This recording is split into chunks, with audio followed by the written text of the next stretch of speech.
विद्यार्थी मित्रांनो, वर्तुळ आणि घनाकृती काप यावरील प्रश्न परीक्षेमध्ये विचारले जातात. तर वर्तुळासंबंधी महत्त्वाचे प्रश्न, त्याचबरोबर घनाकृती आणि त्यावरील काही महत्त्वाचे प्रश्न या व्हिडिओमध्ये समाविष्ट केलेले आहेत. बेसिक मॅथ अँड ट्रिक हे अतिशय महत्त्वपूर्ण असे पुस्तक जेव्हा तुम्ही प्रत्यक्ष पाहाल तेव्हाच लक्षात येईल. माझं पुस्तक आहे म्हणून मी चांगलं म्हणतो यापेक्षा तुम्हाला ते समजलं पाहिजे. तुमच्या समजेल अशा भाषेमध्ये महाराष्ट्रातील पहिले पुस्तक, तुमच्या अभ्यासाला मदत करणारे हे पुस्तक लवकरच खरेदी करा आणि त्याचबरोबर संपूर्ण व्हिडिओ लगेच पाहूया. आजच्या व्हिडिओमध्ये पाहूया आपण वर्तुळ या संबंधी स्पर्धा परीक्षेमध्ये विचारण्यात आलेले महत्त्वाचे प्रश्न, त्याचबरोबर घनाकृती काप, घन कापल्यास तयार होणारे काप या संबंधी महत्त्वाचे प्रश्न लगेच.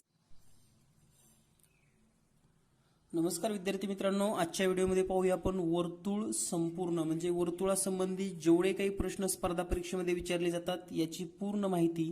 कारण क्लास 3 कोणतीही पोस्ट असेल, क्लास 3 दर्जाची किंवा स्पर्धा परीक्षा,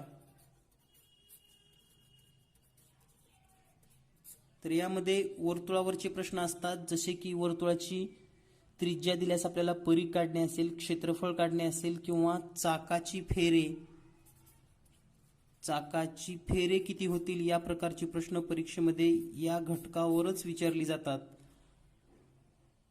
आणि या घटकामध्ये महत्त्वाचं म्हणजे वर्तुळाची संकल्पना, परिघ, क्षेत्रफळ, जीवा आणि जीवेसंबंधी जे काही प्रमेय आहेत ते प्रमेय, आणि घनाकृती प्रश्न म्हणजे एखादा घन जर समजा दिला असेल आपल्याला तर या घनाचे काप केल्यानंतर त्याला जर समजा रंग दिलेला असेल तर किती बाजू रंगलेले असतात, एक बाजू असलेली किती, दोन बाजू असलेली किती, तर यावरही आधारित प्रश्न आपण पाहणार आहोत. म्हणजे आपण एकूण आजच्या पिरियडमध्ये वर्तुळ आणि घनाकृती याच्या संबंधी महत्त्वाचे प्रश्न जे की स्पर्धा परीक्षेमध्ये नेहमी विचारले जातात याची माहिती घेणार आहोत. सुरुवातीला पाहूया आपण वर्तुळ. वर्तुळ पाहत असताना आपल्याला बेसिक माहिती असणं गरजेचं आहे. वर्तुळ म्हणजे काय, तर एका स्थिर बिंदूपासून, हा जर समजा स्थिर बिंदू आहे, या बिंदूपासून समान अंतरावर असलेल्या बिंदूचा संच, म्हणजे हे सगळे समान अंतरावर आहेत, या बिंदूपासून हे समान अंतरावर आहेत सर्वच, आणि हे सर्व बिंदू मिळून, हे सर्व बिंदू जोडल्यानंतर जी आकृती तयार होते त्याला म्हणतात वर्तुळ. म्हणजे एका स्थिर बिंदूपासून समान अंतरावर असलेल्या सर्व बिंदूचा संच म्हणजेच वर्तुळ. वर्तुळाचा जो मध्यभागी बिंदू असतो यालाच केंद्रबिंदू असं म्हणतात. केंद्रबिंदू. वर्तुळावरचा कोणताही बिंदू आपण घेतला, समजा हा केंद्रबिंदू O आहे, वर्तुळावर एक बिंदू घेतला P, तर वर्तुळावरील बिंदू आणि केंद्रबिंदू जोडणारी जी रेषा तयार होते त्याला म्हणतात त्रिज्या. म्हणजे या आकृतीमध्ये त्रिज्या OP आहे. तर लक्षात ठेवा, वर्तुळाची त्रिज्या म्हणजे काय, तर वर्तुळ केंद्र आणि वर्तुळावरील कोणताही बिंदू जोडणारी रेषा म्हणजेच त्रिज्या. त्याला इंग्लिशमध्येच रेडियस असं म्हटलं जातं, त्याला आपण R हे सिंबॉल वापरतो. तर या ठिकाणी त्रिज्या आहे R. त्याचबरोबर समजा आपण वर्तुळ केंद्रातून, वर्तुळ आहे या ठिकाणी आणि वर्तुळावरचे कोणतेही दोन बिंदू जोडले, जसे या ठिकाणी हे दोन बिंदू जोडलेत मी A आणि B, किंवा आणखी दुसरे दोन बिंदू जोडतो C आणि D, तर वर्तुळावरचे कोणतेही दोन बिंदू जोडल्यानंतर जी रेषा तयार होते त्याला म्हणतात जीवा. आणि या आकृतीमध्ये दोन जीवा आहेत, जीवा AB आणि जीवा CD. तर या ठिकाणी दोन जीवा आहेत, जीवा AB आणि जीवा CD. आता ही जीवा जर वर्तुळ केंद्रातून जात असेल, लक्षात घ्या, या ठिकाणी जशी जीवा आहे ही जीवा आहे, फक्त ती वर्तुळ केंद्रातून जाते, याला व्यास म्हणतात. म्हणजेच वर्तुळ केंद्रातून जाणाऱ्या जीवेला व्यास म्हणतात.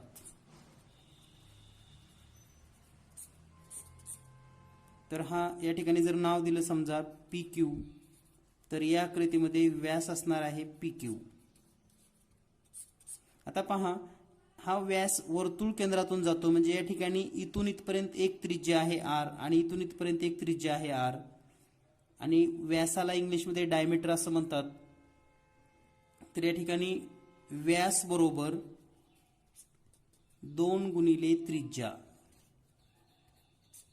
किंवा डी बरोबर 2r, या पद्धतीने आपण ही संकल्पना समजून घेतलेली आहे. म्हणजे व्यास बरोबर 2 गुणिले त्रिज्या किंवा डी बरोबर 2r.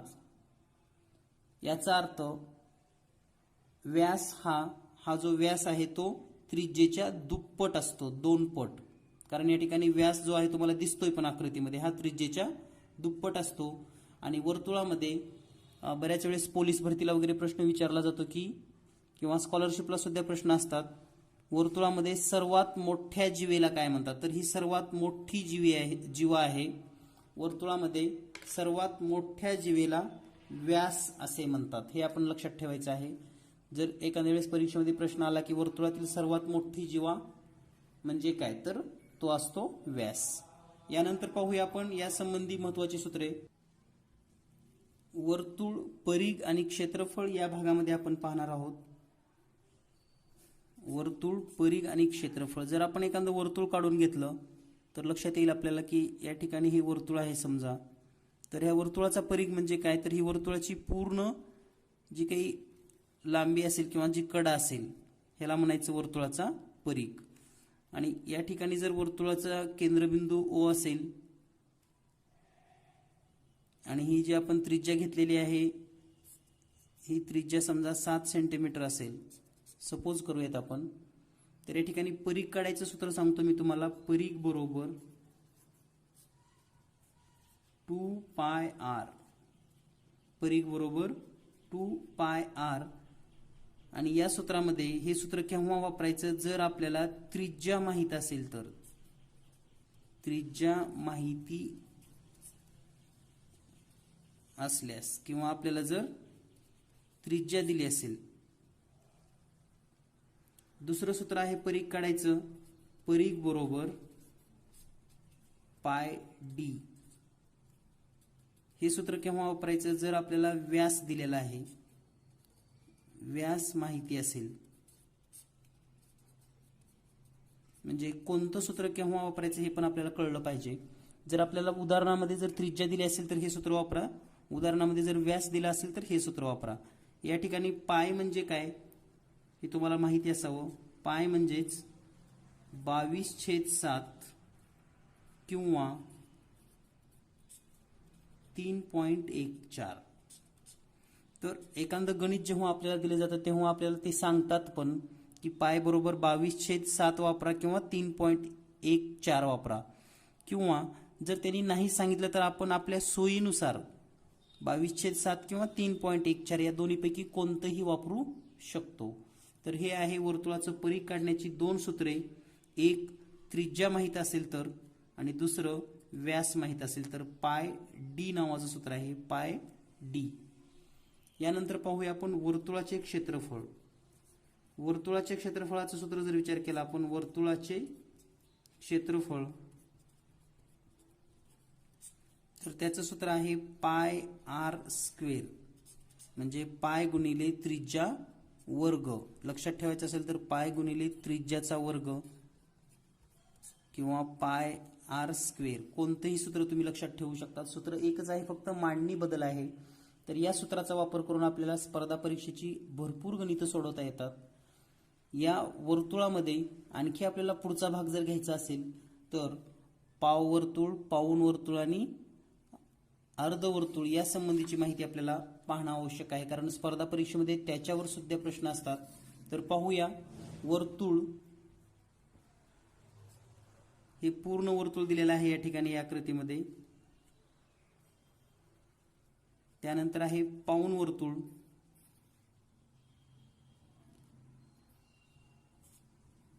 त्यानंतर आहे अर्धवर्तुळ आणि हे आहे पाववर्तुळ. यालाच इंग्लिशमध्ये सर्कल हे 3/4 सर्कल म्हणजे काय म्हणतात त्याला, 3/4, हाफ आणि क्वार्टर सर्कल तर या पद्धतीने याच्या क्षेत्रफळाची आणि परिमितीची काय सूत्र आहेत ते सांगतो. सुरुवातीला पाहूया आपण क्षेत्रफळाचं सूत्र. आपल्याला जर संपूर्ण वर्तुळाचं क्षेत्रफळ काढायचं असले तर पाय आरचा वर्ग. तेच जर या आकृतीचं म्हणजे याच्यासारखं जर परीक्षेमध्ये प्रश्न आला आकृतीचं म्हणजे वर्तुळाचं क्षेत्रफळ काढा याचं, तर त्याचं सूत्र आहे म्हणजे यालाच आपण 3/4 पाय आर स्क्वेअर असं लिहू शकतो. अर्धवर्तुळाचं काढत असताना 1/2 पाय आर स्क्वेअर म्हणजेच हाफ, अर्ध करायचे आपल्याला याचे अर्ध, आणि याचं करत असताना याच्या 1/4 म्हणजे 1/4 पाय आर स्क्वेअर. तर हे वर्तुळाचे क्षेत्रफळ आपल्याला डायरेक्ट पाऊण, अर्धा आणि पाव करता आलं. परंतु याची परिमिती करत असताना मात्र परिमिती बरोबर याची परिमिती काय असणार आहे, आपल्याला जर त्रिज्या माहित असेल तर 2 पाय आर. तर याची मी तुम्हाला एक छोटीशी अशी ट्रिक सांगणार आहे, ते तुमच्या कायमस्वरूपी लक्षात राहील. पहा, हे 2 पाय आरला जर आपण व्यवस्थित लिहून घेतलं तर असं होतं 2 गुणिले पाय म्हणजेच 22/7 गुणिले आर. याला जर पुन्हा व्यवस्थित लिहिलं तर 22 दोन्ही 44/7 गुणिले आर. हे संपूर्ण वर्तुळाची परिमिती काढायचं सूत्र आहे 44/7 आर. तर आपल्याला जर पाऊंडचं काढायचं असेल तर आता हे लक्षात ठेवा तुम्ही, अतिशय सोप्या संख्या आहेत. तर या ठिकाणी 3 भाग होतात वर्तुळाचे आणि याची परिमिती काढत असताना आपण हे वक्र घेतो आणि त्याच्यामध्ये ही एक त्रिज्या आणि ही एक त्रिज्या मिळवावी लागते. ह्या 2 त्रिज्या यामध्ये मिळवल्यानंतर ही परिमिती तयार होते याची. आणि म्हणून याचं सूत्र, जसं याचं सूत्र आलेलं आहे 44/7 आर, तसं याचं सूत्र आहे 47/7 आर. अर्धवर्तुळाचं सूत्र आहे 36/7 आर आणि पाव वर्तुळाचं सूत्र आहे 25/7 आर. तर आता हे लक्षात कसं ठेवायचं पहा. सुरुवातीचं आहे 44/7 आर. तर ह्या 44 मध्ये 3 प्लस करून हे लक्षात ठेवा, 3 भाग असतात म्हणून 47/7 आर. इथून पुन्हा प्रत्येकामध्ये 11 वजा करायचं. 47 मधून 11 गेले 36/7 आर. 36 मधून पुन्हा 11 वजा करा 25/7 आर. तर या पद्धतीने आपल्याला हे सूत्र किंवा ही ट्रिक हे कोणत्याही पुस्तकामध्ये नाही, लक्षात घ्या. या प्रकारची ट्रिक आपण जर लक्षात ठेवली तर आपण खूप लवकर उत्तर काढू शकतो.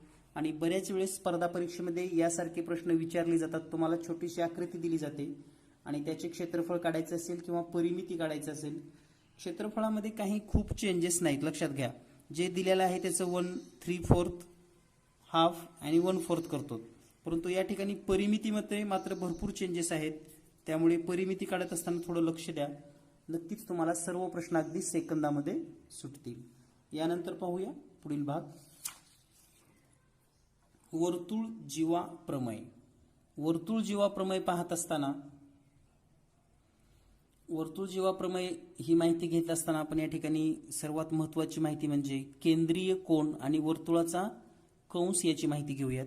तर नेमकं कंस कुणाला म्हणायचं, तर या ठिकाणी जर समजा आपण ए अक्षर घेतलं आणि या ठिकाणी जर बी अक्षर घेतलं तर हा ए आणि बी एवढा जो भाग आहे, जसं आपण एखादा कंस दाखवतो तसा हा एवढा भाग आहे आणि ह्या भागालाच कंस ए बी असं म्हणतात. त्यानंतर ओ बिंदू घेऊन जर आपण हे बिंदू जोडले तर या ठिकाणी जो कोन तयार झालेला आहे याला केंद्रीय कोन असं म्हणतात. काय म्हणतात? केंद्रीय कोन.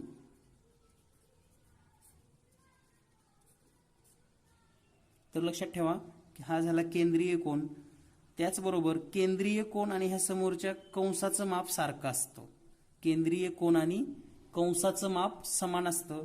म्हणजे या ठिकाणी जर समजा कोन ए ओ बी बरोबर 110 अंश असेल तर या ठिकाणी जो कंस आहे माप कंस ए बी बरोबर सुद्धा 110 अंशच असतो. म्हणजे जेवढं केंद्रीय कोनाचं माप असेल तेवढंच त्याच्या समोरच्या कंसाचं माप असतं. तर हा अतिशय महत्त्वाचा भाग आहे. जर विचारला स्पर्धा परीक्षेमध्ये तर खूप सोपा आणि सहज आहे. यानंतर आपण पाहणार आहोत, हे झालं केंद्रीय कोन आणि या संबंधामध्ये. त्यानंतर आपण पाहणार आहोत लघुकंस, लघुकंस,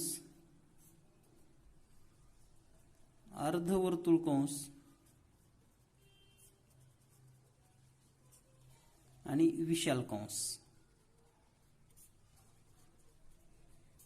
तर या ठिकाणी या आकृतीमध्ये तुम्ही जर पाहिला तर आपण एक आकृती काढूयात आणखी. तर या ठिकाणी पहा, ही जीवा काढल्या म्हणजे हा व्यास काढल्यामुळे या वर्तुळाचे दोन भाग झालेले आहेत.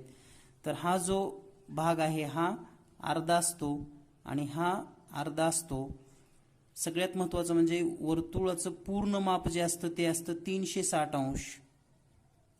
म्हणून हा जो अर्धा भाग आहे वरचा याचं माप असेल 180 अंश आणि हा जो खालचा आहे या कंसाचं माप असतं 180 अंश. तसंच या ठिकाणी या अर्ध्या केंद्राचं माप असतं 180 अंश आणि हा खालचा अर्धा म्हणजेच 180, दोन्ही मिळून 360 होतं. तर याला म्हणतात अर्धवर्तुळ कंस. आता लघु कंस कोणाला म्हणायचं, तर ज्याचं माप 180 अंशापेक्षा कमी, 180 अंशापेक्षा कमी माप असेल तर त्याला म्हणायचं लघु कंस. या ठिकाणी हा AB हा लघु कंस आहे.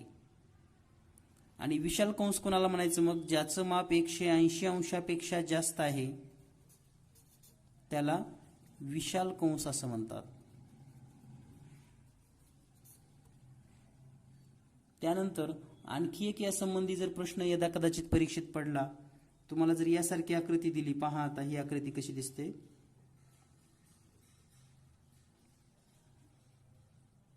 तर या ठिकाणी जर नाव दिले ABC आणि तुम्हाला असं सांगितलं की या कोणाचं माप समजा 30 अंश आहे. हा कोण किती आहे, 30 अंश. आणि तुम्हाला विचारलं माप कंस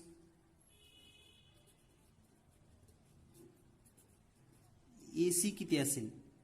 तर पहा या ठिकाणी आपण पाहिलेलं आहे, हा जर 110 अंश असेल तर हा पण 110 अंश असतो. पण हा केंद्रीय कोण आहे, लक्षात घ्या. हा केंद्रीय कोण नाही तर हा वर्तुळावर झालेला आहे. याला आंतरलिखित कोन सुद्धा असं म्हटलं जातं. तर हा जर 30 असेल तर हा समोरचा जो कंस असतो तो 60 अंशाचा असतो, हे लक्षात ठेवा. म्हणजे या ठिकाणी हा 60 अंश असेल तर हा 30 अंश याच्या निम्मा असतो. जर या प्रकारची आकृती यदा कदाचित परीक्षेत आली तर हे लक्षात ठेवा, याचं जेवढं माप आहे त्याच्या दुप्पट हे असतं, किंवा याचं 60 असेल तर हे 30 असतं. म्हणून या ठिकाणी माप कंस AC बरोबर 60 अंश. तर आपण जास्त काही खोलात जाणार नव्हत, तर एवढ्या गोष्टी आपल्याला माहीत असणं गरजेचं आहे. त्यानंतर आपण पाहूया जीवा आणि या संबंधीचा काही प्रमेय. तर या ठिकाणी महत्त्वाचं असं आहे, वर्तुळ केंद्रापासून समान अंतरावर असलेल्या जीवा, समान अंतरावर असलेल्या जीवा एकरूप असतात. समान अंतरावर म्हणजे आता समजा आपण एक जीवा काढली, ती या केंद्रबिंदूपासून 4 सेंटीमीटरवर आहे. दुसरी एक जीवा काढली, ही पण या केंद्रबिंदूपासून 4 सेंटीमीटरवर आहे. जर समजा ह्याला नाव दिलं आपण AB आणि PQ, तर ह्या वर्तुळ केंद्रापासून समान अंतरावर आहेत. तर या जीवा सुद्धा एकरूप असतात. म्हणजे AB ची जेवढी लांबी असेल तेवढीच PQ ची असते, हे पण आपल्याला लक्षात ठेवायचं आहे.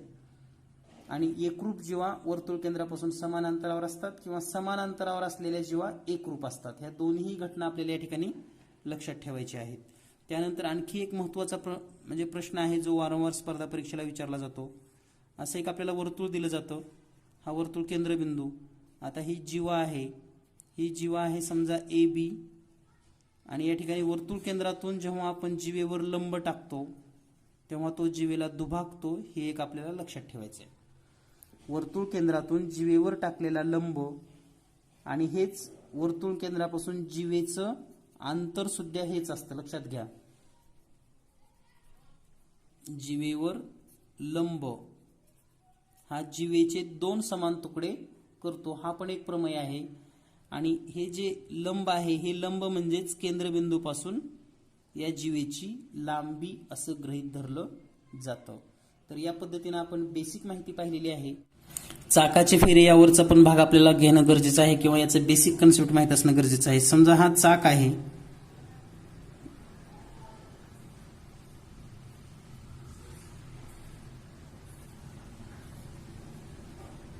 तर हा चाक समजा हा रस्ता असेल आणि हे काही अंतर असेल,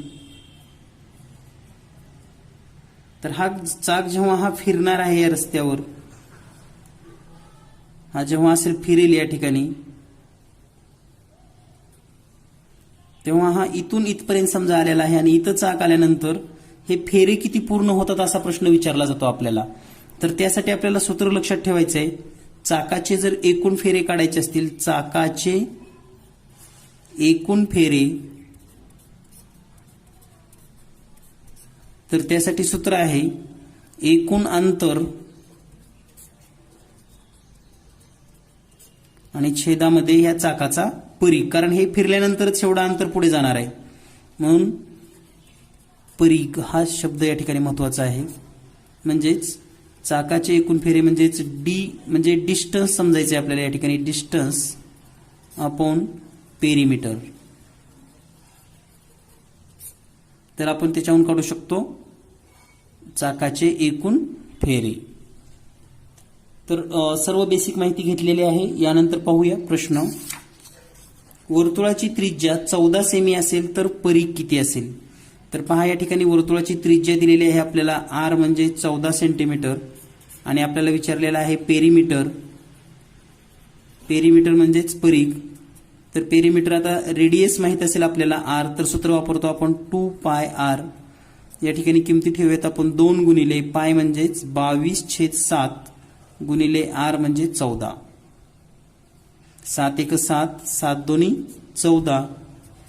या ठिकाणी गुणाकार करूयात आपण 2 गुणिले 22 गुणिले 2. 22 आणि 2 चा गुणाकार 44 येईल आणि 44 2 88. तर 88 सेंटीमीटर ही त्याची परिमिती असेल किंवा परीघ असेल. यानंतर पाहूया पुढील प्रश्न. पुढचा प्रश्न आहे वर्तुळाची त्रिज्या 21 सेंटीमीटर असेल तर वर्तुळाचे क्षेत्रफळ किती असेल? म्हणजे या ठिकाणी आर बर दिलेला आहे आपल्याला, आर म्हणजे त्रिज्या दिलेली आहे. त्रिज्या त्यालाच इंग्लिशमध्ये आपण रेडियस असं म्हणतो. तर ती दिलेली आहे 21 सेंटीमीटर आणि वर्तुळाच्या क्षेत्रफळाचं सूत्र आपण दिलेलं आहे तुम्हाला. वर्तुळाचे क्षेत्रफळ बरोबर पाय आर वर्ग म्हणजेच 22/7 गुणिले 21चा वर्ग करायचे आपल्याला, म्हणजेच 22/7 गुणिले 21 गुणिले 21. 7 1 7, 7 3 21 आणि या ठिकाणी जर गुणाकार केला तर 22 3 आणि 21. तर हे 22 असंच ठेवूया गुणिले 3 आणि 21चा गुणाकार करूया. 21 1 21, 21 2 42 आणि 21 3 63. त्यानंतर आपल्याला हा गुणाकार करायचा आहे आणि हा गुणाकार करत असताना 22चा गुणाकार करूया. डायरेक्ट 22चा पाडा म्हणूया. 22 1 22, 22 2 44, 22 3 66 ला 6, हातच्याली 6 येतील. त्यानंतर 22चा पाडा 6 पर्यंत म्हणूया. 22 पंच 10 गोदरशे 22 32चे 132 आणि हे 6 म्हणजे 138. म्हणजे आपला एरिया येईल 1386 सेंटीमीटर स्क्वेअर. म्हणजेच 21 सेमी त्रिज्या असलेल्या वर्तुळाचे क्षेत्रफळ असेल 1386 सेंटीमीटर स्क्वेअर. यानंतर पाहूया पुढील भाग. वर्तुळाचा व्यास 14 सेमी असेल तर क्षेत्रफळ किती असेल? तर या ठिकाणी डी दिलेला आहे आपल्याला. डी आहे 14 सेंटीमीटर. आपल्याला जर आर काढायचा असेल तर ह्या डी ला 2 न भागावं लागेल. D/2 म्हणजे 14/2. बे 1 बे बे 7 14. उत्तर येईल 7 सेंटीमीटर आणि हे असेल आर. आर माहीत झाल्यानंतर आपण एरिया काढू शकतो. Area of circle is equal to pi R square 22/7 गुणिले आर स्क्वेअर मीन्स 7 गुणिले 7, 7 एक 7, 7 एक 7 आणि 22 7 54 म्हणजे या ठिकाणी 154 सेंटीमीटर स्क्वेअर हा एरिया असेल. यानंतर पाहूया पुढील प्रश्न. एका चाकाची त्रिज्या 28 सेंटीमीटर असेल तर चाकाचे 500 फेरेमध्ये किती अंतर पूर्ण होईल. तर या ठिकाणी आपल्याला काय काय माहिती दिलेली आहे पहा. आर बरोबर दिलेला आहे 28 सेंटीमीटर आणि एकूण फेरे दिलेले आहेत, फेरे 500. तर एकूण अंतर किती जाईल असं विचारलेलं आहे. म्हणजे 28 त्रिज्या असलेला चाक आहे, त्यांनी फेरे मारलेले आहेत 500. तर एकूण अंतर किती तो पूर्ण करेल किंवा कापेल किंवा जाईल असा या ठिकाणी प्रश्न आहे. How many distance he covered in 500 rotation. तर पहा या ठिकाणी एकूण अंतर काढायचं असेल तर सुरुवातीला आपल्याला परीघ काढून घ्यावं लागेल. परीघ म्हणजेच 2πr म्हणजे 2 गुणिले 22/7 गुणिले परीघ आहे, रेडियस आहे 28, 7 एक 7, 7 चोक 28 आणि या ठिकाणी जर हा गुणाकार केला 22 दोन्ही 44 गुणिले 4, 4 चोक 16ला 6 हातच्याली 1, 4 चोक 16 आणि 1 17, 176 सेंटीमीटर हे परीघ आहे. म्हणजे एक परीघ थोडक्यात म्हणजे एका फेऱ्यामध्ये किती अंतर कापेल. एक फेरा जर मारला तर अंतर होईल 176 सेंटीमीटर. आपल्याकडे 500 फेरे मारायचे म्हणून 500 फेरेचं जे अंतर असणार आहे तर त्यासाठी मग 500 गुणिले 176 करावं लागेल. आणि हा गुणाकार जर केला तर हे 2 शून्य जशाला तसे ठेवूयात आपण. त्यानंतर 5 न गुणूयात, 5 सक्क 30ला 0 हातच्याली 3, 5 7 35 आणि 3 म्हणजेच 5 सक्क 30ला 0 हातच्याली 3, 5 7 35 आणि 3 38ला 8 हातच्याली 3, 5 1 5 आणि 3 म्हणजेच 8. तर हे आलेलं आहे 88,000 सेंटीमीटर.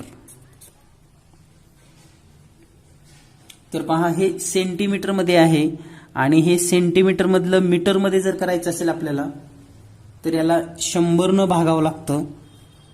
म्हणून या ठिकाणी 500 फेरेमधलं जर मीटर मध्ये लिहायचं असेल तर 100 न भागून म्हणजे 880 मीटर होईल. 880 मीटर. आणि हेच अंतर जर किलोमीटर मध्ये विचारलं तर याला 1000 न भागावं लागेल म्हणजे उत्तर येईल 0.88 किलोमीटर. तर पहा मीटर आले होते 88,000 सेंटीमीटर आले होते, सेंटीमीटर आले ते 88,000, त्याला 100 न भागलं म्हणजे हे 2 शून्य कट केली आणि 880 मीटर लिहिलेलं आहे. पुन्हा याला जर 1000 न भागलं तर 0.88 किलोमीटर म्हणजे 500 फेरेमध्ये 0.88 किलोमीटर किंवा 880 मीटर इतकं अंतर आपण जाऊ शकतो. तर या गणितामध्ये आपल्याला त्रिज्या दिली होती, एकूण फेरे सांगितले होते आणि आपण काढलेला आहे एकूण अंतर. यानंतर पाहूया पुढील प्रश्न. पुढचा प्रश्न आहे 70 सेंटीमीटर त्रिज्या असलेल्या चाकाचे 2.2 किलोमीटर अंतर पूर्ण करण्यासाठी किती फेरी लागतील. तर पहा आता या ठिकाणी जी त्रिज्या दिलेली आहे ती सेंटीमीटर मध्ये आहे. त्रिज्या ही सेंटीमीटर मध्ये आहे 70 सेंटीमीटर. हे जर मीटर मध्ये लिहिलं आपण तर 0.7 मीटर होईल. त्यानंतर अंतर जर विचार केला आपण एकूण अंतर तर ते आहे 2.2 किलोमीटर. तर याला पण मीटर करून घ्या. याला मीटर करायचं असेल तर 1000 न गुणावं लागेल म्हणजे हे होईल 2200 मीटर. तर आपण हे बदल का केलेले आहेत पहा. सेंटीमीटरचं मीटर केलं आणि किलोमीटरचं मीटर केलं. याचा अर्थ असा आहे चाकाची त्रिज्या आणि एकूण अंतर याचं एकक समान असणं गरजेचं आहे. हे मीटर झालेलं आहे, हे पण मीटर केलेलं आहे. नाहीतर मग याला किलोमीटर करावं लागतं किंवा याला सेंटीमीटर करावं लागतं. ते खूप मोठं म्हणजे मोठे आकडे होण्यापेक्षा आपण या ठिकाणी काय केले, मधला मार्ग सेंटीमीटरचं मीटर करून घेतलं, किलोमीटरचं पण मीटर करून घेतलं. आता दोन्हीची एककं समान झालेली आहेत म्हणजे आपण डायरेक्ट सूत्र लिहायचं. आता एकूण फेरे बरोबर अंतर भागिले परीघ. तर या ठिकाणी अंतर आहे 2200 मीटर आणि भागिले परीघ मध्ये काय असणार आहे पहा 2πr. यांच्या किमती ठेवूयात आपण. हे 2200 मीटर छेदामध्ये 2 गुणिले 22/7 गुणिले त्रिज्या आहे 0.7. तर या ठिकाणी या 7 ने याला भागून घेऊयात. 7 × 7 या ठिकाणी भाग बसला 0.1 चा. म्हणजे या ठिकाणी असं लिहू शकतो आपण हे 2200 आणि छेदामध्ये 2 गुणिले 22 गुणिले 0.1. आता हे 0.1 असल्यामुळे आपल्याला घ्यावं लागलं आवर्जून. तर या ठिकाणचा जर पॉइंट घालवायचा असेल तर छेदाला आणि अंशाला 10 न गुणा म्हणजे हा दशांश चिन्ह निघून जाईल. म्हणजे या ठिकाणी राहील 1 म्हणजे वर होईल आता 22,000 आणि छेदामध्ये येईल 2 गुणिले 22 गुणिले 1. तर आपण हे कॅल्क्युलेशन करू शकतो. आता 22 × 1 = 22, 22 × 1 = 22 आणि हे 3 शून्य म्हणजे या ठिकाणी आपल्याला मिळेल वर आलेला आहे 1000 छेदामध्ये 2 आणि 1 चा गुणाकार 2च. पुन्हा बे न भागा बे 1 बे बे 5 10 आणि हे 2 शून्य म्हणजे उत्तर येईल 500. म्हणजे 500 फेरे मारावे लागतील तेव्हा 2.2 किलोमीटर अंतर हे पूर्ण होईल. तर या ठिकाणी पूर्ण थीम लक्षात आली असेल तुम्हाला. ह्या संकल्पना खूप महत्त्वाच्या आहेत. यानंतर पाहूया पुढचा प्रश्न. वर्तुळाची त्रिज्या दुप्पट केल्यास क्षेत्रफळ किती पट होईल.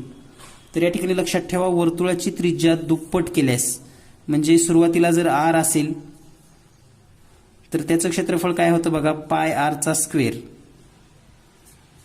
त्यानंतर त्रिज्या करा तुम्ही 2r त्याचं क्षेत्रफळ काय होईल मग πr म्हणजे या ठिकाणी 2r² असणार आहे. म्हणजे हे पाय आणि हे याचा जर वर्ग केला तर 4r². म्हणजे सुरुवातीचं क्षेत्रफळ जर आपण पाहिलं तर πr² होतं आणि आत्ताचं जर पाहिलं तर हे 4 गुणिले πr². म्हणजे याला या ठिकाणी 4 न गुणलेला आहे म्हणजे 4 पट झालेला आहे. लक्षात ठेवा वर्तुळाचे क्षेत्रफळ हे 4 पट होईल. म्हणजे त्रिज्या दुप्पट केल्यास वर्तुळाचं क्षेत्रफळ 4 पट होतं. पुढील प्रश्न आहे वर्तुळाचा परिघ 132 सेंटीमीटर असेल तर व्यास किती असेल. तर या ठिकाणी परिघ दिलेला आहे आपणास. परिघ आहे 132 सेंटीमीटर आणि आपल्याला विचारलेला आहे व्यास. व्यास किती असेल. तर मित्रांनो या ठिकाणी परिघ बरोबर सूत्र वापरून घ्या तुम्ही. परिघ बरोबर πd. परिघ आहे 132. डी म्हणजे व्यास आहे माहिती आहे आपल्याला. तर हे 22/7 गुणिले डी. आपल्याला आता डी ची किंमत काढायची असेल तर हे 7 भागाकारातलं इकडे गुणाकारामध्ये जाईल. म्हणजे डी बरोबर 132 गुणिले 7 आणि छेदामध्ये राहील हे गुणाकारातलं 22. 22 × 1 = 22. 22 संग 32 आणि 6 आणि 7 चा गुणाकार करा तो येईल 42 सेंटीमीटर. म्हणजे या ठिकाणी याचं उत्तर असेल 42 सेंटीमीटर हा त्याचा व्यास असेल.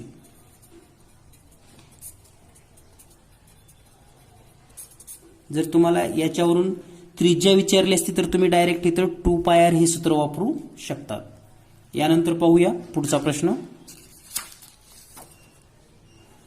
दोन वर्तुळाच्या त्रिज्येचे गुणोत्तर 4/5 असेल तर त्यांच्या क्षेत्रफळाचे गुणोत्तर किती. तर लक्षात ठेवा क्षेत्रफळाचं गुणोत्तर म्हणजे या ठिकाणी दिलेलं आहे आपल्याला त्रिज्येचं गुणोत्तर ते आहे 4/5 आणि क्षेत्रफळाचं गुणोत्तर जर काढायचं असेल तर त्रिज्येचं पाय आर स्क्वेअर, त्रिज्येला काय केलंय या ठिकाणी, तर हा वर्ग केलाय. हा भाग खूप महत्वाचा आहे, आपण चौरसामध्ये पाहिलेला आहे पहा. वर्ग केला म्हणजे बाजूचा वर्ग केला की आपण तिथं डायरेक्ट त्याचे क्षेत्रफळाचं गुणोत्तर करत असताना बाजूचा वर्ग घेत होतो. तसं या ठिकाणी त्रिज्येचा वर्ग ह्या सूत्रामध्येच आहे ऑलरेडी. म्हणून त्रिज्येचं जेवढं गुणोत्तर आहे आणि क्षेत्रफळाचं काढत असताना याचा वर्ग करायचा फक्त 16/25 हे त्याच्या क्षेत्रफळाचं गुणोत्तर असतं. म्हणजे तुम्हाला जर समजा त्रिज्येचे गुणोत्तर 9/10 दिलं तर त्याच्या क्षेत्रफळाचं गुणोत्तर काय असेल मग, तर 9चा वर्ग 81 आणि 10चा वर्ग 100. हे लक्षातच ठेवायचं. तुम्हाला समजा त्रिज्येचे गुणोत्तर 5/12 दिलं तर त्या वर्तुळाच्या क्षेत्रफळाचं गुणोत्तर असणार 25/144. आणि जर तुम्हाला क्षेत्रफळाचे गुणोत्तर या पद्धतीने दिली आणि विचारले त्रिज्येचे, तर याचे वर्गमूळ काढा म्हणजे तुम्हाला त्रिज्येचे गुणोत्तर मिळतील. यानंतर पाहूया पुढचा प्रश्न. वर्तुळाची त्रिज्या 10 सेमी असून वर्तुळात 16 सेमी लांबीची जीवा वर्तुळ केंद्रापासून किती अंतरावर असेल. तर या ठिकाणी जीवेचा गुणधर्म किंवा जीवेचा प्रमेय आपण पाहिलेला आहे. तर पाहूया, अगदी काही सेकंदामध्ये हा प्रश्न सुटतो. हे वर्तुळ आहे, वर्तुळाचा केंद्रबिंदू.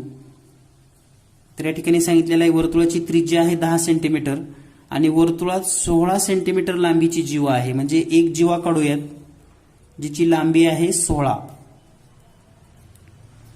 AB म्हणजे हे AB किती असेल मग 16. त्याचबरोबर वर्तुळाची त्रिज्या आहे 10. म्हणजे जर आपण ही जोडून घेतलं असं केंद्रबिंदू O तर ही त्रिज्या असणार आहे 10 सेंटीमीटर. आता या ठिकाणी आपल्याला विचारलेलं आहे की हे अंतर किती आहे, वर्तुळ केंद्रापासून किती अंतरावर असेल, म्हणजे हे अंतर आहे. तर अंतर केव्हा जेव्हा काढतो आपण हे लंब टाकल्यानंतर, आणि लंब टाकल्यानंतर ही जीवा दुभागली जाते. ह्या जीवेचे 2 तुकडे होतात समान. आता हे AB किती आहे 16 आहे. तर हे या ठिकाणी जर M नाव दिलं असेल तर हे AM असेल 8 आणि MB पण असेल 8च. तर या ठिकाणी पुन्हा तुम्हाला हा काटकोन त्रिकोण दिसतोय आणि काटकोन त्रिकोणामध्ये 10 सेंटीमीटर 8 सेंटीमीटर आणि तुम्हाला हे विचारलेलं आहे. तर आपल्याला माहिती आहे 8 10 असेल तर याचं त्रिकूट असतं 6 8 10, पायथागोरस त्रिकूट. तर लक्षात ठेवा पायथागोरस त्रिकूट आहे 6 8 10. म्हणजे या ठिकाणी वर्तुळ केंद्रापासून हे असणार आहे 6 सेंटीमीटर अंतरावर. तर या पद्धतीने आपल्याला हा प्रश्न सोडवायचा आहे. अगदी काही सेकंदामध्ये सुटतो. फक्त तुम्हाला ही संकल्पना तुमच्या समोर आकृती तयार झाली ना, तुम्ही गणित लगेच सोडवू शकता. यानंतर पाहूया पुढचा प्रश्न. पुढचा प्रश्न आहे 17 सेंटीमीटर त्रिज्या असलेल्या वर्तुळात वर्तुळ केंद्रापासून 8 सेंटीमीटर अंतरावर असलेल्या जीवेची लांबी किती असेल. या ठिकाणी यापूर्वीचा जो प्रश्न आहे त्याच्या उलट प्रश्न आहे हा. एक वर्तुळ आपण काढलेला आहे, हे वर्तुळ केंद्र आहे. तर वर्तुळाची त्रिज्या 17 सेमी आहे आणि वर्तुळात वर्तुळ केंद्रापासून 8 सेंटीमीटरवर, म्हणजे ह्या वर्तुळ केंद्रापासून 8 सेंटीमीटर अंतरावर एक जीवा आहे. वर्तुळाची त्रिज्या माहिती आहे तुम्हाला 17 सेंटीमीटर. या ठिकाणी काटकोन त्रिकोण होईल आणि पुन्हा पायथागोरस त्रिकूट माहित असेल तुम्हाला. पायथागोरस त्रिकूट त्याच्यामध्ये कर्ण आहे 17, एक बाजू आहे 8, 17 8. तर याची जी तिसरी बाजू असणार आहे ती असते 15. कारण आपल्याला माहिती आहे की 8 15 आणि 17 हे पायथागोरसचं त्रिकूट आहे. आणि मग ही बाजू आली 15. आपल्याला काय विचारले, जीवेची लांबी. आता हे जर 15 असेल तर इथून इकडे हे पण 15च असणार. म्हणजे टोटल जीवा किती असेल मग ही 30 सेंटीमीटर. म्हणजे या ठिकाणी कुठलाही गुणाकार भागाकार करायची गरज नाही आणि हे सहज समज आहे. लक्षात घ्या, यासारखे प्रश्न विचारण्याची त्यांना खूप संधी आहे. कारण हे प्रश्न अगदी 10 ते 15 सेकंदामध्ये सुटतात. यानंतर पाहूया पुढचा प्रश्न. 7 सेमी त्रिज्या असलेल्या अर्धवर्तुळाची परिमिती किती? 7 सेमी त्रिज्या असलेल्या अर्धवर्तुळाची परिमिती किती? तर या ठिकाणी त्रिज्या दिलेली आहे आपल्याला, त्रिज्या 7 सेमी, रेडियस 7 सेमी दिलेले आहे आणि विचारलंय अर्धवर्तुळाची परिमिती किंवा परीघ. तर त्याचं सूत्र तुम्हाला सांगितलं होतं मी, 36/7 r म्हणजे 36/7 गुणिले 7, 7 1 7, 7 1 7, 36 सेंटीमीटर हे त्याचा परीघ असेल. अर्धवर्तुळाचा परीघ विचारलेला आहे या ठिकाणी आणि याचं सूत्र आहे 36/7 r. परीघ काढण्यासाठी तुम्हाला सुरुवातीलाच एक चार्ट दिलेला आहे, त्यामध्ये ही माहिती दिलेली आहे. यानंतर पाहूया पुढचा प्रश्न. पुढचा प्रश्न आहे पाववर्तुळाचा परीघ. पाववर्तुळ म्हणजे तुम्हाला लक्षात आलं असेल हा म्हणजे क्वार्टर सर्कल.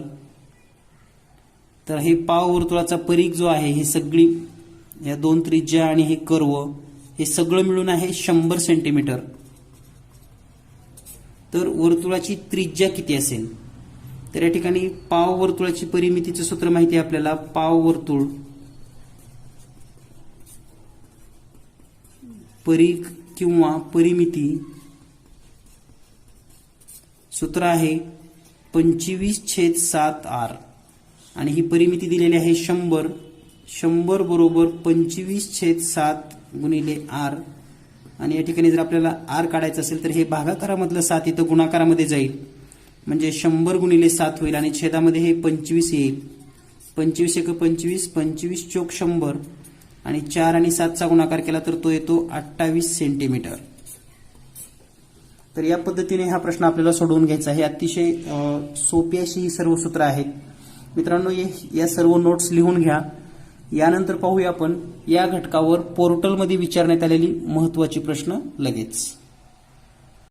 वर्तुळ या घटकावरील पोर्टलवर विचारण्यात आलेला प्रश्न, एका वर्तुळाची परिमिती 88 फूट असल्यास वर्तुळाची त्रिज्या काढा. तर या ठिकाणी परिमिती दिलेली आहे 88 फूट आणि आपल्याला विचारले वर्तुळाची त्रिज्या. तर परिमिती बरोबर 2πr आणि परिमिती आहे 88 बरोबर 2 गुणिले 22/7 गुणिले r. आता हे 7 इकडे गुणाकारामध्ये येईल आणि 2 गुणिले 22 हे भागाकारामध्ये जाईल म्हणजेच r बरोबर 88 गुणिले 7 आणि छेदामध्ये 2 गुणिले 22. तर 22चा पाडा जर म्हणला तर 22 1 22, 22 चोक 88, 2 1 2, 2 2 4 आणि 2 आणि 7चा गुणाकार 7 2 14 फूट. म्हणजे या ठिकाणी वर्तुळाची त्रिज्या असणार आहे 14 फूट. या ठिकाणी पर्याय पण दिलेला आहे आपल्याला, पर्याय क्रमांक 1 आपल्याला दिसतोय. तर अतिशय सोपे प्रश्न असतात. फक्त सूत्राचा वापर करून आपल्याला जर किमती ठेवता आल्या तर हा प्रश्न अगदी 1 मिनिटाच्या आत तुम्ही सोडवू शकतात. यानंतर पाहूया पुढचा प्रश्न.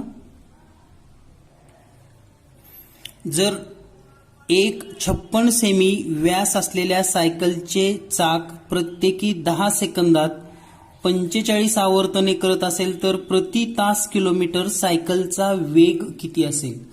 तर या प्रश्नामध्ये आपल्याला व्यास म्हणजेच डी दिलेला आहे 56 सेंटीमीटर आणि असं सांगितलेलं आहे की 10 सेकंदामध्ये 45 फेरे पूर्ण करतो.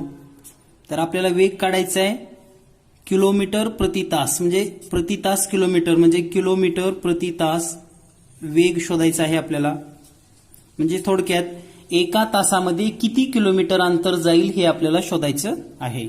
तर या ठिकाणी पहा, सुरुवातीला जर आपण परीघ काढून घेतला, परीघ बरोबर पाय डी म्हणजेच 22/7 गुणिले 56, 7 1 7, 7 8 56 आणि हा जर गुणाकार केला तर तो येईल 176 सेंटीमीटर.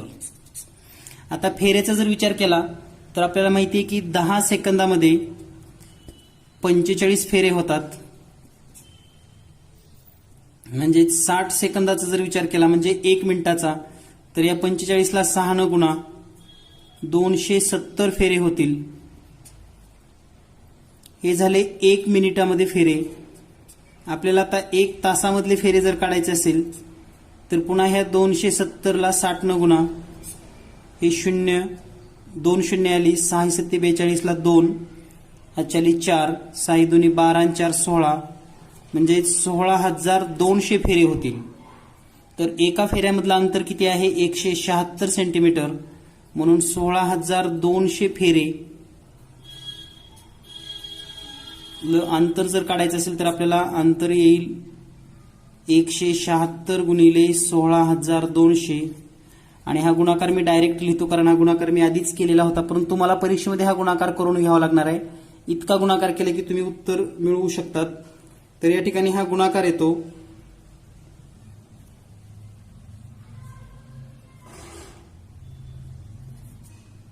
28,51,200.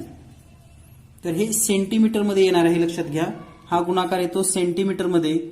याला पुन्हा मीटर करायचं असेल तर 100 भागावं लागेल, म्हणजे हे 28,512 मीटर होईल. आणि याला पुन्हा किलोमीटर करायचं असलं तर 1000 भागावं लागेल, म्हणजे हे येईल 28.512 किलोमीटर प्रति तास. तर हे सेंटीमीटर, मीटर आणि हे किलोमीटर. तर या पद्धतीनं 1 तासामध्ये हे जे काही वेग असेल तर तो सायकलचा वेग असेल 28.512 किलोमीटर प्रति तास. आणि या ठिकाणी पर्याय पण दिलेला आहे आपल्याला, पर्याय क्रमांक 2, 28.512 किलोमीटर प्रति तास. यानंतर पाहूया पुढील प्रश्न. पुढील प्रश्न आहे 35 सेंटीमीटर त्रिज्या असलेल्या एका वर्तुळाची परिमिती किती? 35 सेंटीमीटर म्हणजे आर बरोबर 35 आहे. तर आपल्याला विचारलेलं आहे पेरिमीटर. पेरिमीटर म्हणजेच परिमिती आणि सूत्र आहे 2πr, म्हणजेच 2 गुणिले 22/7 गुणिले त्रिज्या आहे 35, 7 1 7, 7 5 35, म्हणजे 2 गुणिले 5चा जर गुणाकार केला तर तो येईल 10 गुणिले हे 22 आणि 10 गुणिले 22 म्हणजेच 220 सेंटीमीटर. म्हणून या वर्तुळाचा परिघ किंवा परिमिती असेल 220 सेंटीमीटर. पर्याय क्रमांक 1. तर यासारखे प्रश्न पोर्टलवर विचारलेले आहेत आणि तुम्हालाही परीक्षेमध्ये असे प्रश्न येऊ शकतात. यानंतर पाहूया पुढचा प्रश्न. रुंदी 11 सेमी असलेल्या आणि 14 सेमी व्यास असलेल्या वर्तुळाचे क्षेत्रफळ, वर्तुळा इतकेच क्षेत्रफळ असलेल्या आयताची लांबी किती? म्हणजे या ठिकाणी मिनिंग असा आहे, एक आहे आयत, त्याची रुंदी आहे 11 सेंटीमीटर आणि दुसरे एक वर्तुळ आहे, त्या वर्तुळाचा व्यास आहे, म्हणजे हा पूर्ण व्यास तो म्हणजे 14 सेंटीमीटर आणि दोन्हीचा एरिया समान आहे. याचा जेवढा एरिया असेल तेवढाच याचा पण एरिया आहे. म्हणजे आपण असं लिहू शकतो, आयताचे क्षेत्रफळ बरोबर वर्तुळाचे क्षेत्रफळ. या ठिकाणी जर सूत्र लिहिलं तर लांबी गुणिले रुंदी आणि वर्तुळाचं क्षेत्रफळ पाय आर स्क्वेअर.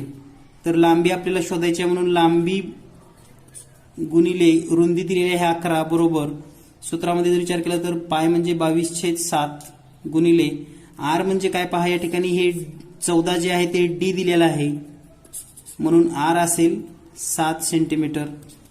ते 7 आपण या ठिकाणी घेऊयात, 7 1 7, 7 1 7. या ठिकाणी आरचा वर्ग अजून एक 7 लिहायचं राहिले आपलं. 7 1 7, 7 1 7 कटलं तर या ठिकाणी शिल्लक राहिलं पहा, लांबी गुणिले 11 बरोबर या ठिकाणी आहे 22 गुणिले हे 7. तर हे 11 इकडे भागाकारामध्ये जाईल आणि लांबी बरोबर 22 गुणिले 7 छेदामध्ये 11, 11 1 11, 11 2 22 आणि 2 आणि 7चा गुणाकार केला तर तो येईल 14 सेंटीमीटर. म्हणून आयताची लांबी असणार आहे 14 सेंटीमीटर. पर्याय क्रमांक 1. तर प्रश्न एकदा समजला ना तुम्हाला, बेसिक कन्सेप्ट लक्षात आला ना, तर तुम्ही कोणताही प्रश्न सोडवू शकतात. त्यामुळे मी नेहमी वारंवार म्हणतो की तुम्ही बेसिक समजून घ्या. खूप अवघड गणित शिकायला किंवा सोडवले पाहिजेत आणि तेच आले पाहिजेत असा 8 तास धरू नका, कारण ते काही आपल्या लक्षात राहत नसतात. परंतु जर बेसिक माहिती असेल तर तुम्ही कितीही अवघड प्रश्न सोडवू शकतात. तर या पद्धतीनं आपण आज वर्तुळ या घटकासंबंधी माहिती घेतलेली आहे. यानंतर पुढील भाग पाहूया लगेच. घन आणि घनाकृती यामध्ये आपण महत्वाचा भाग पाहणार आहोत. आज आपण घन, तुम्हाला माहिती आहे घन कशाला म्हणतो आपण. तर या घनाचे काप केल्यास जे काही स्पर्धा परीक्षेला प्रश्न विचारले जातात या संदर्भात आपण माहिती घेणार आहोत. तर घनाकृती म्हणजे ज्याच्या सर्व म्हणजे थोडक्यात लांबी, रुंदी, उंची सर्व समान असेल त्याला आपण घन म्हणतो. तर या ठिकाणी घनाकृती तुमच्या समोर दिसते. तर याबद्दल थोडी माहिती अगोदर आपल्याला असणं गरजेचं आहे. तर या घनाकृतीला या जी दोन समोरचा जो आपल्याला हा पृष्ठ दिसतो, हा समोरचा पृष्ठ, हा वरचा एक पृष्ठ, हा पृष्ठ, हा खालचा एक पृष्ठ, हा पृष्ठ, हा पृष्ठ. तर एकूण असे पृष्ठभाग किती असतात? 6. हे लक्षात ठेवा. एकूण पृष्ठ किती असतात घनाकृतीला? 6. त्यानंतर दोन पृष्ठ जिथं आपल्याला एकत्र आलेले दिसतात, आता हा वरचा पृष्ठ आणि हा, किंवा हा बाजूचा आणि हा, तर याला म्हणतात कडा. काय म्हणायचं? कडा. तर अशा एकूण किती कडा असतात असं जर आपल्याला प्रश्न विचारला तर तुम्ही लगेच विचार करायला लागला असाल. तर पहा मित्रांनो, या घनाकृतीला एकूण किती कडा असतात? तर ह्या वरच्या 4 कडा तुम्हाला दिसतात, वरच्या बाजूने या 4 कडा, याच्यासारख्या 4 कडा खाली असतील आणि उभ्या 4 कडा. म्हणजे एकूण घनाकृतीला कडा किती असतात? 12. पृष्ठ 6, कडा 12. त्यानंतर शिरोबिंदू म्हणजे हे जे कोपऱ्यावरचे बिंदू आहेत, हे शिरोबिंदू किती असतात पहा. कोणतीही घनाकृती काढली तर हीच परिस्थिती असते. तर यामध्ये शिरोबिंदू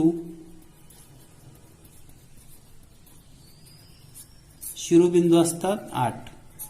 तर कोणताही घन जर आपण समोर घेतला तर त्याच्यामध्ये पृष्ठभाग 6च असतात, कडा 12च असतात आणि शिरोबिंदू 8च असतात. ही प्राथमिक माहिती आपल्याला घनाबद्दल माहिती असणं गरजेचं आहे. तर या घनाचे घनफळ किंवा घनाचं पृष्ठफळ काढत असताना वेगवेगळी सूत्र आहेत आणि ते आपण घनाचे घनफळ पृष्ठफळ किंवा घनाकृतीचे घनफळ पृष्ठफळ हा भाग पाहत असताना शिकणार आहोत. आज आपण पाहणार आहोत याचे काप केल्यानंतर काय होतं नेमकं. तर पाहूया घनाकृती आणि त्यांचे काप. तर या ठिकाणी पहा, एक घन दिलेला आहे मोठा आणि त्याचे 3 काप केलेले आहेत समोर, असे तुम्हाला दिसतात. हे 3 काप सर्व श्रेणी. तर या ठिकाणी एकूण घन किती तयार होतात हे आपल्याला छोटे छोटे जर विचारलं तर हा मोठा घन तुम्हाला दिसतोय आणि याच्यामध्ये एकूण घन किती तयार होतात हा भाग जर पाहायचा असेल तर याचं सूत्र आहे बाजूचा घन करायचे आपल्याला. बाजूचा घन म्हणजे बाजू या ठिकाणी जर n असेल तर n चा घन. या ठिकाणी आता हे 3 सेंटीमीटर आहे, 1 सेंटीमीटर, 2 सेंटीमीटर, 3 सेंटीमीटर. या ठिकाणी 3 चा जर घन केला तर या ठिकाणी छोटे छोटे जे घन तयार होणार आहेत ते याला जर आपण छोट्या छोट्या याच्यामध्ये कापलं, उभं, आडवं आणि तिरकस, तर या ठिकाणी 27 लहान घन तयार होतात. जर बाजू 4 असेल तर 4 चा घन करा, 64 घन तयार होतात. तर या पद्धतीनं हा कन्सेप्ट आपल्याला लक्षात ठेवायचा आहे. यानंतर आपण याच्या पुढे जाऊन याचे काप करण्यापूर्वी किंवा काप केल्यानंतर काय होतं किंवा रंग दिल्यावर काय होईल ही पण माहिती पाहूया. तर पाहूया या घनाकृतीला रंग दिल्यास काय होईल. तर पहा, या ठिकाणी आपण एक घनाकृती घेतलेली आहे तुमच्या समोर. याची बाजू आहे 4 सेंटीमीटर, जसं की हे 1 सेंटीमीटर, 2 सेंटीमीटर, 3 सेंटीमीटर आणि 4 सेंटीमीटर. तसंच इकडं 1, 2, 3, 4, 1, 2, 3, 4 म्हणजे या मोठ्या घनाची बाजू आहे 4 सेंटीमीटर आणि हे 1 सेंटीमीटर अंतरावर ह्याला उभं, आडवं आणि तिरकस कापलेलं आहे, आपल्याला दिसतंय. आता पहा, कापण्यापूर्वी हा घन कापण्यापूर्वी रंगामध्ये बुडवला, रंगात बुडवला असं समजूया आपण. रंगात बुडवला तर आता पहा, रंगात बुडवला आणि याला पुन्हा या पद्धतीने जर कापलं तर एकच रंग असलेला म्हणजे एक बाजू रंगवलेली आहे, एक बाजू रंगवलेली. तर हे घन कुठं दिसतील तुम्हाला मला सांगा, तुम्हाला जर इथला घन पाहिला तर याच्या दोन बाजू आहेत, इथला घन पाहिला तर 1 2 3 बाजू दिसतात, इथला घन पाहिला तर 1 2 बाजू दिसतात, म्हणजे याला रंग लागलेला असणार आहे. परंतु तुम्ही जर हा भाग पाहिलात ना इथला, हे जर घन बाजूला काढले कापून, तर याला फक्त ह्या समोरच्या बाजूनीच रंग लागलेला असतो. म्हणजे या घनाकृतीमध्ये हे 4 जे घन आहेत याला एका बाजूने रंगवलेला आहे आणि हे समोरच्या एका पृष्ठावरचे आहेत. असे 4 या ठिकाणी पण असतील वरच्या बाजूला, असे 4 इकडं पण असतील, असे 4 इकडं पण असतील आणि असे 4 तिकडं पण असतील. म्हणजे विचार करत असताना किंवा परीक्षेमध्ये जेव्हा आपल्याला प्रश्न विचारला जातो की एकाच बाजूने रंगवलेले घन किती असतील, तर हे या ठिकाणचे घन असतात, हे आपल्याला लक्षात आलं पाहिजे. म्हणजे आपण फक्त ठिकाण शोधायला लागलो की एक बाजू रंगवलेले घन असतात तरी कुठं, तर या ठिकाणी असतात मध्यभागी. आणि याच प्रकारचे इकडं 4 वर 4 पलीकडे 4 इकडे 4 खालच्या बाजूला 4 म्हणजे 6 पृष्ठावर 4 4 4 एवढे घन या ठिकाणी असणार आहेत. त्यानंतर 2 बाजू रंगवलेले, 2 बाजूला रंग आहे आता, तर 2 बाजू रंगवलेले घन तुम्हाला कुठं दिसतात पहा. 2 बाजू रंगवलेले, तर 2 बाजू रंगवलेले घन म्हणजे तुम्हाला या ठिकाणी दिसतील पहा. हे 2 बाजू रंगवलेले घन आहेत, ही एक बाजू आणि ही एक बाजू. या ठिकाणी पाहिलं तर बघा, ही एक बाजू आणि ही एक बाजू. म्हणजे हे जर बाजूला काढले तर आपल्याला घन दिसतात. म्हणजे आपल्याला एक गोष्ट लक्षात आली असेल. पुन्हा या ठिकाणी पण आहेत पहा 2 बाजूने रंगवलेले. याचा अर्थ 2 बाजूने रंगवलेले घन कुठं असतात, तर ते फक्त कडा जिथं आहे त्या कडेवरच असतात. त्याच्यामध्ये पण इकडला एक सोडून द्यायचा आहे आणि इकडला एक सोडून द्यायचा आहे. मध्ये जे असतील ते 2 बाजूने रंगवलेले असतील. आणि असे एका कडेवर किती आहे तिथं या ठिकाणी 2, या कडेवर 2, या कडेवर 2, अशा एकूण किती कडा आहेत आपल्याकडे 12. म्हणजे 12 दोन्ही 24 असतील असे 2 बाजूने रंगवलेले. आता 3 बाजूने रंगवलेले पहा, 3 बाजूनी रंग असलेले.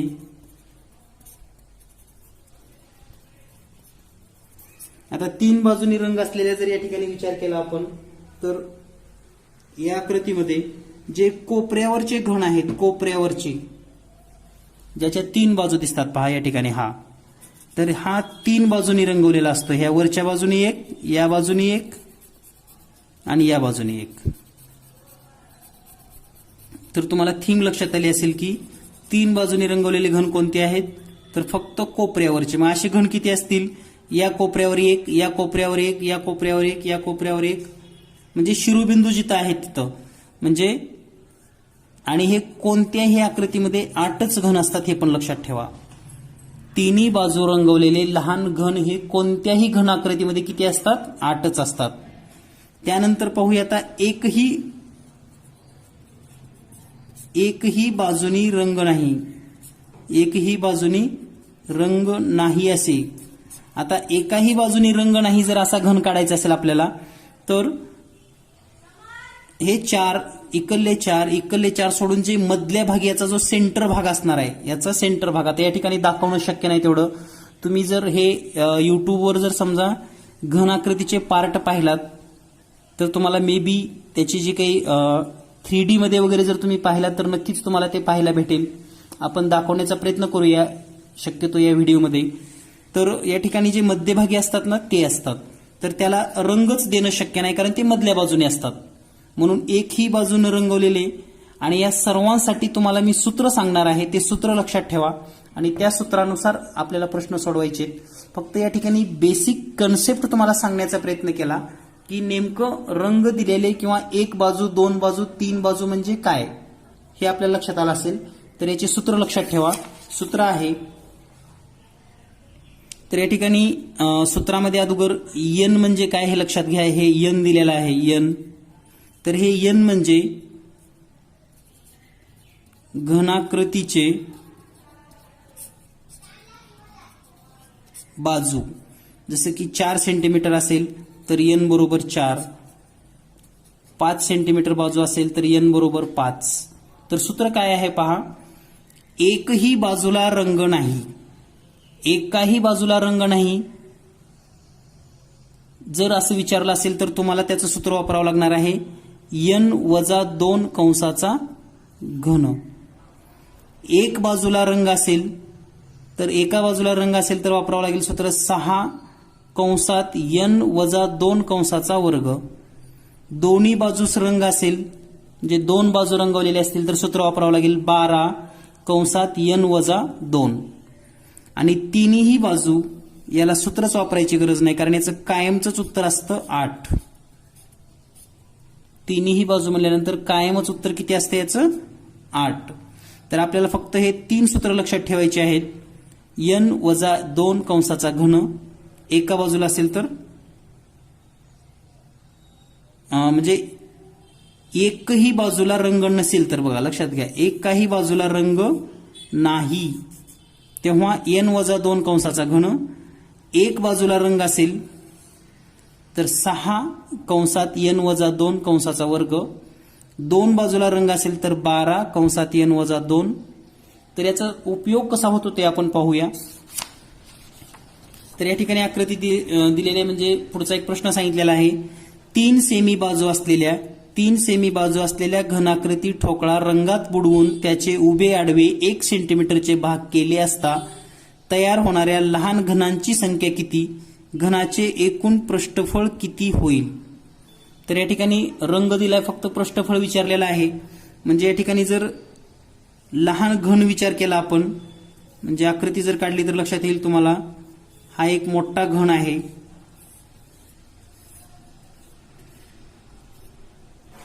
आणि याची बाजू आहे 3 सेंटीमीटर. लांबी रुंदी उंची सगळंच 3 सेंटीमीटर. तर याचे 1-1 सेंटीमीटरचे घन करायचे आहेत आपल्याला असे.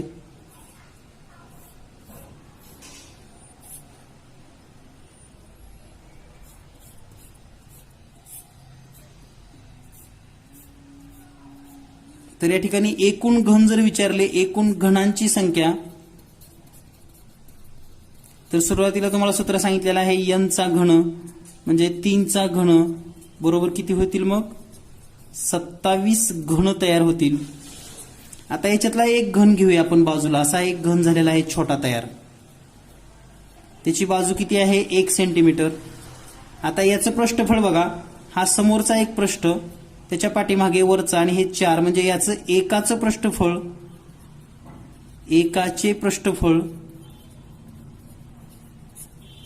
6 सेंटीमीटर वर्ग असेल.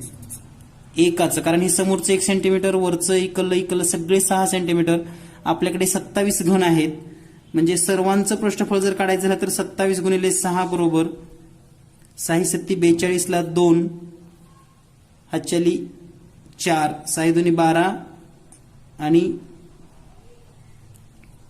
4 म्हणजे या ठिकाणी 16 येईल 162 सेंटीमीटर वर्ग. तर जे लहान 27 घन तयार होतात त्याच्या एका घनाचं पृष्ठफळ आहे 6 सेंटीमीटर वर्ग.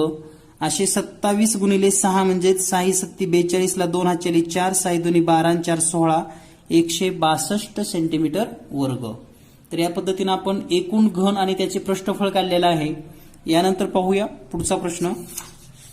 पुढचा प्रश्न आहे 5 सेंटीमीटर बाजू असलेला घन रंगात बुडवून 5 सेंटीमीटर बाजू असलेला घन रंगात बुडवून त्यापासून 1 सेंटीमीटर बाजू असलेल्या घनात कट केल्यास 2 बाजूस रंग असलेले 1 बाजूस रंग असलेले किती घन असतील? तर पहा आपण सर्वच काढूया. एका बाजूस 2 बाजूस आणि रंग न दिलेले. तर सुरुवातीला घन काढून घेऊयात. असा घन आहे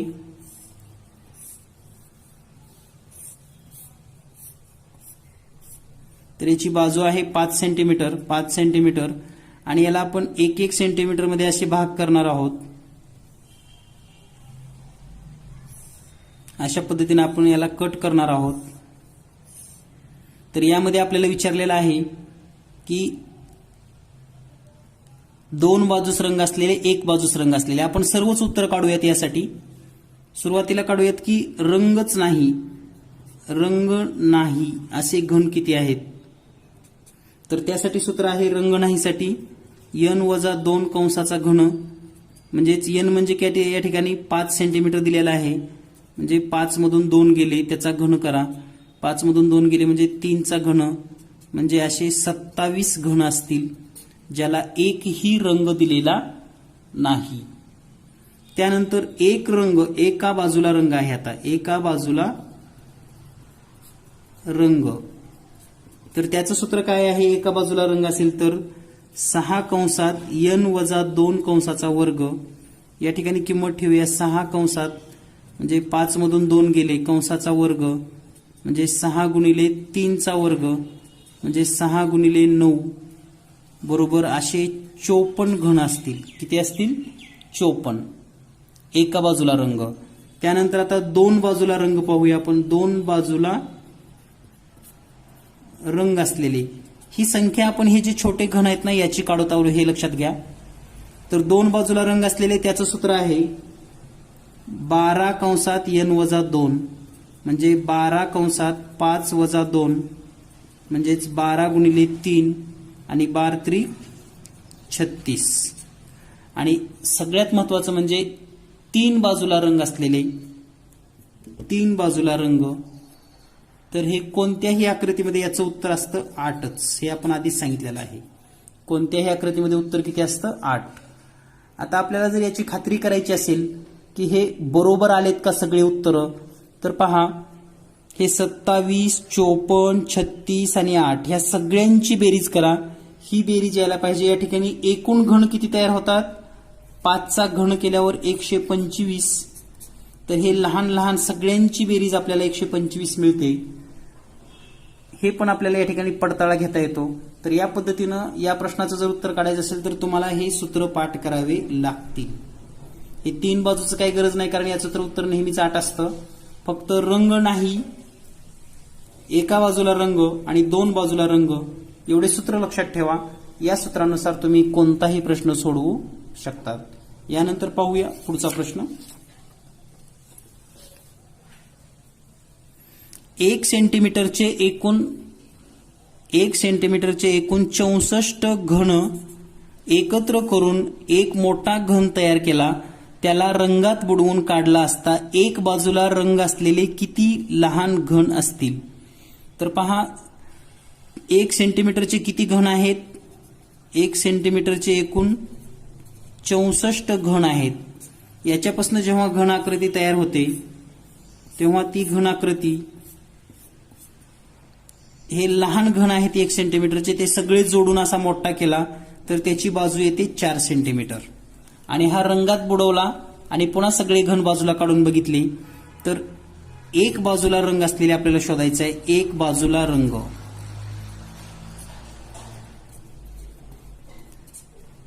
तर त्याचं सूत्र आहे एक बाजूला रंग म्हणजे 6 कंसात n वजा 2 कंसाचा वर्ग म्हणजे 6 कंसात 4 वजा 2 कंसाचा वर्ग म्हणजे 6 गुणिले 4 मधून 2 गेले आणि त्याचा वर्ग केला तर 2चा वर्ग 4.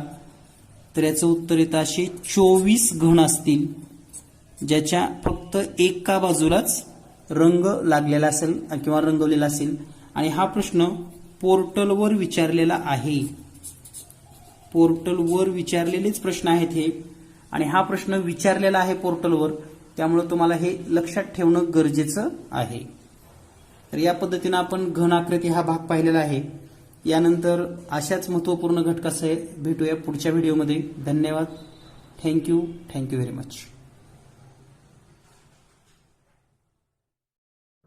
विद्यार्थी मित्रांनो, जीनियस मॅथ पोलीस भरती विशेष गणित बुद्धिमत्ता 2800 प्रश्न असलेला गेस प्रश्नसंच आपणास घरपोच हवा असेल तर आपण या नंबरवर संपर्क साधू शकतात. त्याचबरोबर नवोदय प्रवेश परीक्षा, स्कॉलरशिप 5वी, स्कॉलरशिप 8वी, मार्गदर्शिका किंवा इतर प्रश्नसंचासाठी नक्की संपर्क करा. तुम्हाला घरपोच सर्व पुस्तके मूळ किमतीमध्ये दिले जातील. भेटूया लवकरच पुढील व्हिडिओमध्ये.